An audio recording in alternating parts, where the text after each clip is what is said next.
Assalamualaikum warahmatullahi wabarakatuh. Kembali lagi ke pembelajaran kimia. Pada pembelajaran kimia pada video-video sebelumnya, kita juga sudah membahas yang berkaitan dengan struktur atom. Pembahasan struktur atom yang telah kita bahas yaitu yang berkaitan dengan teori perkembangan atom, lambang atom, serta konfigurasi elektron menurut Bohr. Pada video kali ini, kita akan masih membahas tentang struktur atom, lebih tepatnya pada konfigurasi elektron menurut mekanika kuantum. Pembahasan struktur atom yang berkaitan dengan konfigurasi elektron mekanika kuantum akan kita bahas pada bagian yang ketiga. Sebelum kita masuk tentang konfigurasi elektron menurut mekanika kuantum, ada baiknya dulu kita mengenali tentang perbedaan model atom Bohr dan model atom mekanika kuantum. Pada model atom Bohr dijelaskan bahwa berdasarkan lintasan elektron, dia mengelilingi inti atom pada lintasan pada tingkat energi tertentu. Sedangkan model atom mekanika kuantum, elektron mengitari inti atom pada orbital tertentu yang membentuk kulit atom. Sedangkan berdasarkan gerakan elektron bergerak dalam lintasan yang membentuk lingkaran seperti gerakan planet mengelilingi matahari. Sedangkan untuk model atom mekanika kuantum, elektron bergerak dalam orbit dengan melakukan gerak gelombang. Kalau kalian masih ingat, contoh model penerapan dari model atom Bohr dan model mekanika kuantum adalah pada model atom, penggambaran tentang model atom atau pemisalan model atom. Di sini ada inti atom, kemudian ada lintasan, di mana lintasan ini akan diisi oleh elektron, atau lintasan ini yang dinamakan oleh kulit, gitu kan. Nah, elektron di sini akan bergerak membentuk lingkaran, gerakannya dia seperti planet mengitari matahari. Sedangkan menurut model atom mekanika kuantum, permodelan atomnya dia hampir menyerupai dengan model atom Bohr, tapi dia tidak mempunyai lintasan. Dia hanya permodelannya adalah dia seperti awan. Kemudian berdasarkan posisinya, untuk model atom Bohr, posisi elektron yang bergerak mengelilingi atom dapat ditentukan. Artinya kalau elektron pada kulit pertama itu sebanyak 2, elektron pada kulit kedua ada sebanyak 8. Sedangkan menurut model atom mekanika kuantum, posisi sebuah elektron itu tidak dapat dipastikan secara pasti. Jadi ada yang namanya nanti namanya kebolehjadian dalam menentukan elektron. Jadi elektron kalau pada model atom Bohr, elektron tepat kalau misalnya di kulit yang kedua atau kulit K itu isinya 2 elektron. Sedangkan menurut model atom mekanika kuantum bisa jadi berbeda, yaitu kita dapat menentukan secara pasti di mana elektron berada. Oke, kita sedikit membahas yang berkaitan dengan konfigurasi elektron menurut Bohr. Pada konfigurasi elektron menurut Bohr ada beberapa aturan yang harus kalian penuhi untuk dapat mengkonfigurasi elektron kan, gitu kan. Misalnya di sini saya punya suatu atom dengan elektronnya, di mana Mg di sini memiliki elektron atau nomor atom 12. Kalau kita konfigurasikan, maka di sini dia adalah 2, pada sini dia adalah 2, kemudian adalah 8 pada kulit yang kedua, sisanya yaitu adalah 2. Jadi pengkonfigurasikan ini ditentukan berdasarkan elektron atau nomor atomnya.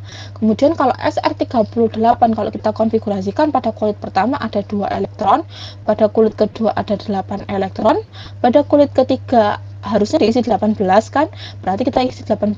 Kalau kita jumlahkan 2 tambah 8 10, 10 tambah 18 adalah 28, sedangkan yang diminta elektronnya adalah 38, maka kurang berapa? Kurang sekitar 10. Kalau kita letakkan pada elektron atau pada kulit keempatnya langsung 10, kita akan menyalahi aturan keempat, yaitu bahwa elektron terakhir atau elektron valensi tidak boleh lebih dari 8 elektron. Artinya kita nggak boleh menuliskan 10, kita boleh menuliskan berapa? Kalau misalnya elektron terakhirnya adalah 10, maka kita melihat aturan yang ketiga. Jika pada kulit terakhir berisi elektron sisa kurang dari 18, 10 itu kan kurang dari 18, maka kulit berikutnya atau pada kulit tersebut hanya boleh diisi 8 elektron.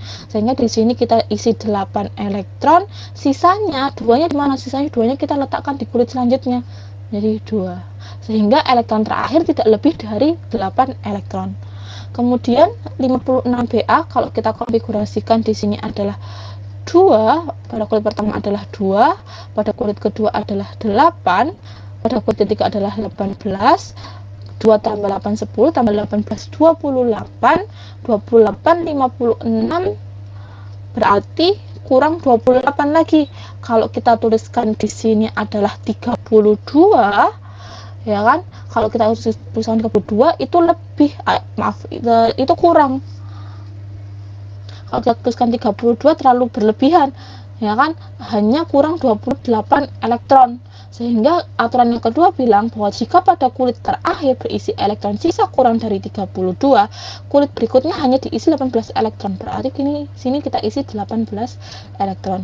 Sehingga kalau kita jumlahkan 2 tambah 8 10, 10 tambah 18 28, 28 tambah 18 adalah 46, 46 kurang 10. Kalau kita tulis 10 di sini boleh, tidak boleh. Kenapa? Karena aturan keempat bilang bahwa elektron terakhir atau elektron valensi dia tidak boleh lebih dari 8 elektron.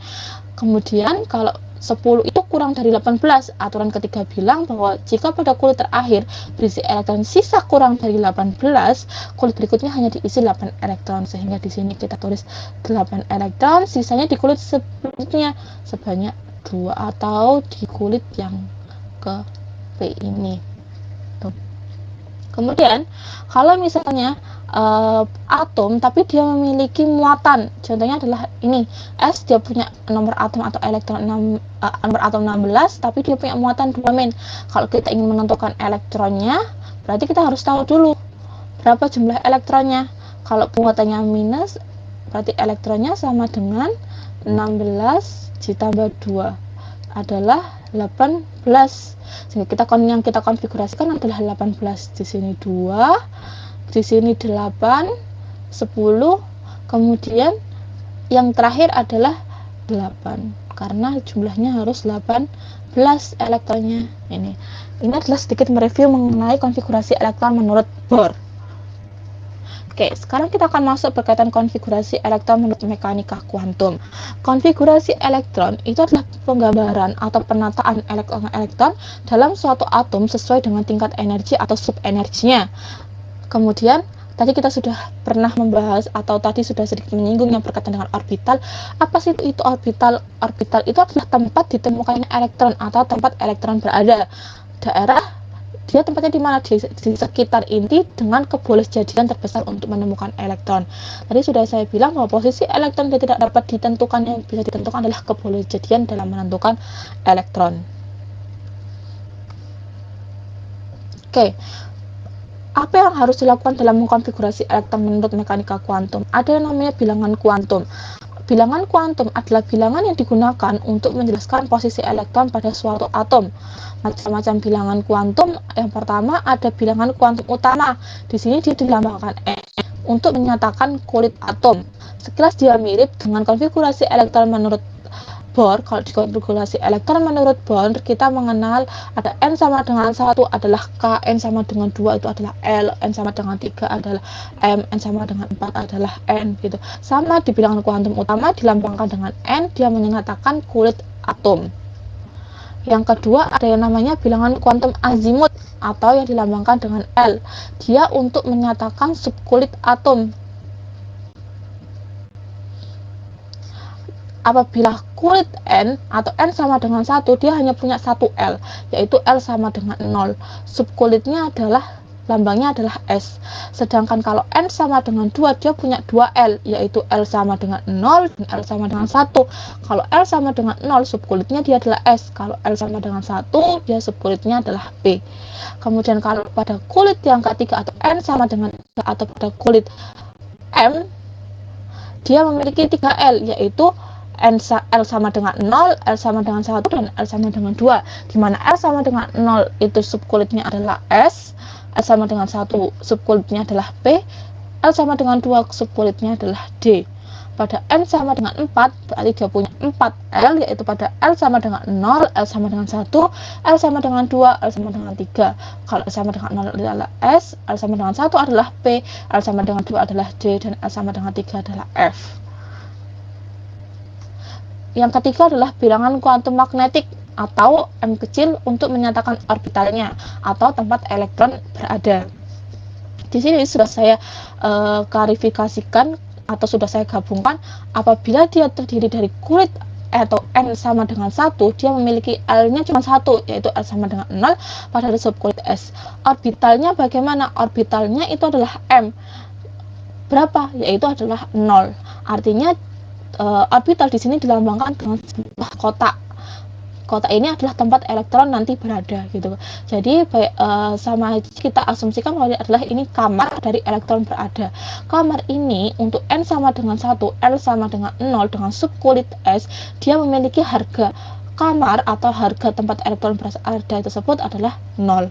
Sedangkan apabila N sama dengan 2, dia punya L sama dengan 0, subkulitnya S sama, dia hanya punya satu kamar yaitu pada harga 0. Sedangkan kalau L sama dengan 1 pada subkulit P, dia memiliki 3 kamar. Berarti dimulai dari min 1, 0, dan plus 1. Kamar ini menghasilkan harga min 1, kamar ini menghasilkan harga 0, dan plus ini kamar ini adalah menghasilkan plus 1. Sedangkan N sama dengan 3, dia memiliki L3 yaitu L0, L1, dan L2. Jika L sama dengan 0, dia punya punya harga kamar dengan harga 0, L sama dengan 1, dia punya P dimulai dari min 1, 0, plus 1, sedangkan L sama dengan 2, dia punya subkulit D, yaitu ada 5 kotak, dari mana satu kotak ini berharga min 2, satu kotak ini berharga min 1, satu kotak ini berharga 0, satu kotak ini berharga 1, satu kotak ini berharga plus 2. Dari mana angka-angka ini? Kalian coba amati. Kalau dia L sama dengan 1, maka harga kamarnya dimulai dari min 1, 0, plus 1. Sedangkan kalau misalnya di sini L-nya sama dengan 2, maka harga kamarnya dimulai dari min 2, min 1, 0, plus 1, plus 2. Berarti kalau sama dengan L sama dengan 3,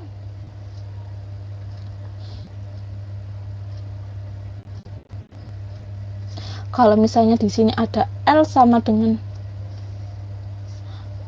kalau di sini adalah L sama dengan 3, ya kan, berarti dia orbitalnya mulai dari mana? Mulai dari dimulai dari min 3, min 2, min 1, 0, plus 1, plus 2, dan plus 3. Artinya dia punya berapa orbital atau berapa kamar? 1, 2, 3, 4, 5, 6, 7. Ada 7 kamar. Kalau kita gambarkan, dia bisa seperti ini. Ini kamar untuk min 3, ini kamar untuk min 2, min 1, 0, plus 1, plus 2, dan plus 3. Ada 7 orbital. Oke, bilangan kuantum yang keempat adalah bilangan kuantum spin atau S. Dia menyatakan arah rotasi elektron. Jadi pada kamar-kamar tadi ya yang telah kita bahas ini, pada gambar ini, ya kan, apabila S-nya dia adalah sama dengan plus setengah, maka elektron yang diisi adalah searah jarum jam. Kalau S-nya adalah min setengah, dia berlawanan arah jarum jam. Bagaimana penggambaran untuk searah jarum jam dan berlawanan arah jarum jam? Kalau misalnya dia searah jarum jam, biasanya dilambangkan dengan elektron yang posisinya adalah naik ke atas seperti ini. Sedangkan kalau berlawanan arah jarum jam, posisi elektronnya adalah yang seperti ini. Ya.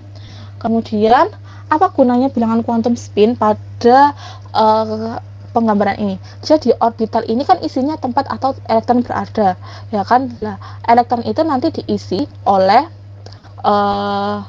oleh spin atau arah rotasi elektron ini, gitu kan? Jadi satu kamar ini atau satu orbital ini diisi maksimal adalah 2 elektron. Kalau misalnya N sama dengan 1, L sama dengan 0, dan S pada subkulit S, maka orbital M-nya ada berapa? Ada 2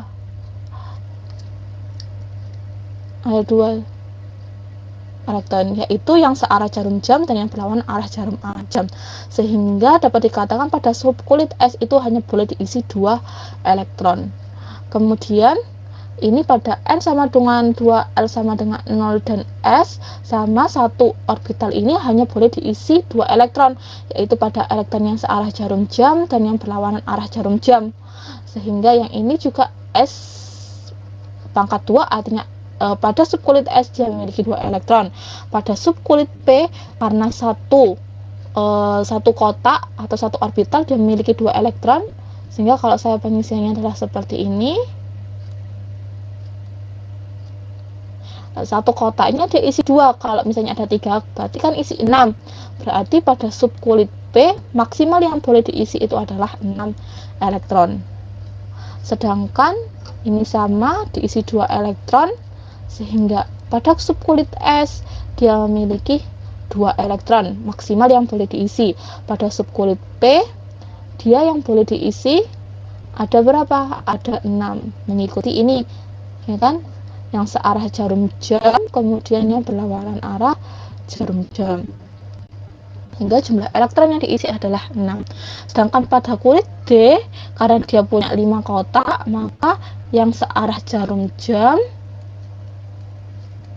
kemudian yang berlawanan arah jarum jam, sehingga satu kotaknya isi 2 elektron. Kalau ada 5 kotak berarti ada 10, sehingga pada subkulit D maksimal elektron yang boleh diisi adalah 10. Maksimal ya, berarti boleh kurang tapi tidak boleh lebih.